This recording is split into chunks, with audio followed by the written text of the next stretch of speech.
Welcome to the Explainer. Sometimes history turns on the smallest hinges. Today, we're going to talk about a guy whose story is just incredible. Two choices, that's it.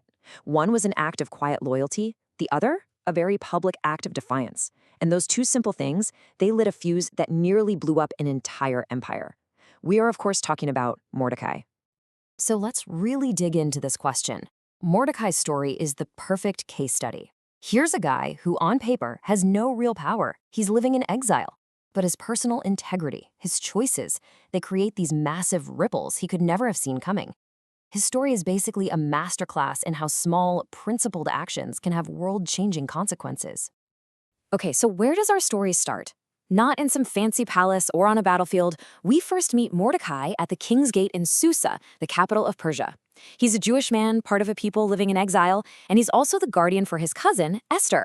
Now, she's not just anyone. She happens to be the new queen. So even though his position seems pretty humble, it puts him right at the nerve center of the empire. Now, this is where things really get going. Mordecai's first critical choice isn't some big dramatic speech. Nope. It's a quiet, diligent act of loyalty to the very king who rules over his people. So think about how this plays out. Mordecai is just sitting at the gate, probably a normal day. Then he overhears these two guards plotting. And what does he do? There's zero hesitation. He immediately gets it. This is serious. He uses his connection to Esther to get the word up the chain of command. And boom, the message is delivered, the plot is stopped in its tracks, and the king is safe. And the official record makes it absolutely clear. It says right there, this information came from Mordecai. His name is officially attached to this life-saving act. The two plotters, they're investigated, found guilty, and hanged. Mordecai has proven his loyalty without a doubt. So you'd think he'd get a parade, a medal, something, right? Well, wrong. His heroic deed is simply written down in the royal chronicles. Think of it as the kingdom's official historical log.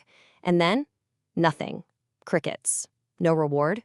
No promotion. Not even a thank you.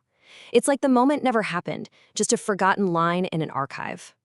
So that forgotten good deed just sits there, setting the stage for the real conflict.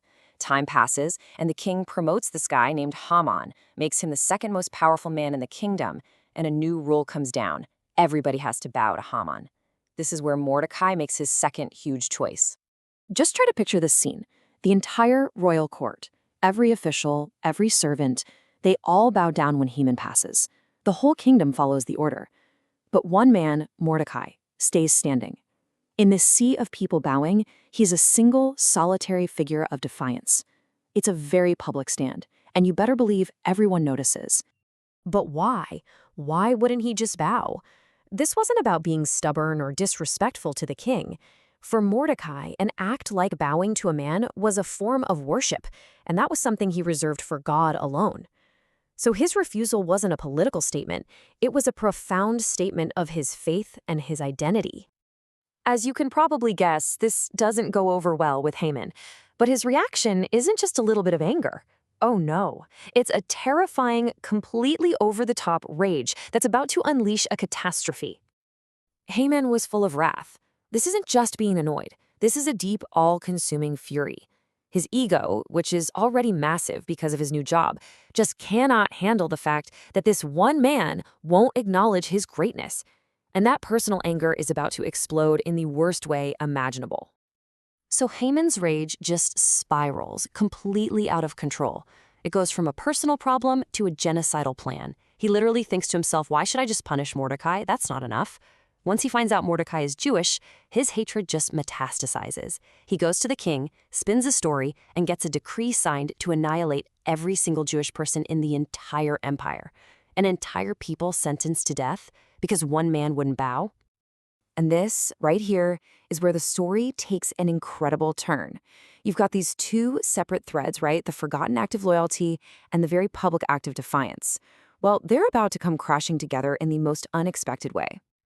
Let's be honest, things look really, really bad.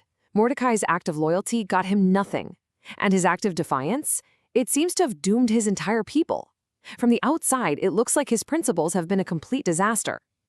But then, something amazing happens. Just as Haman's evil plan is moving forward, the king has a sleepless night. He can't get any rest, so he asks for the royal records to be read to him. And of all the stories, all the entries in the entire history of the kingdom, what page does the servant just happen to turn to?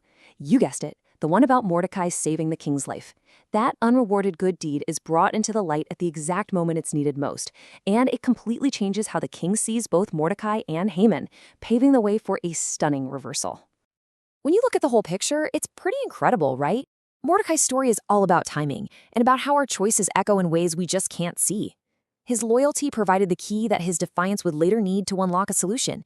It really makes you think, doesn't it?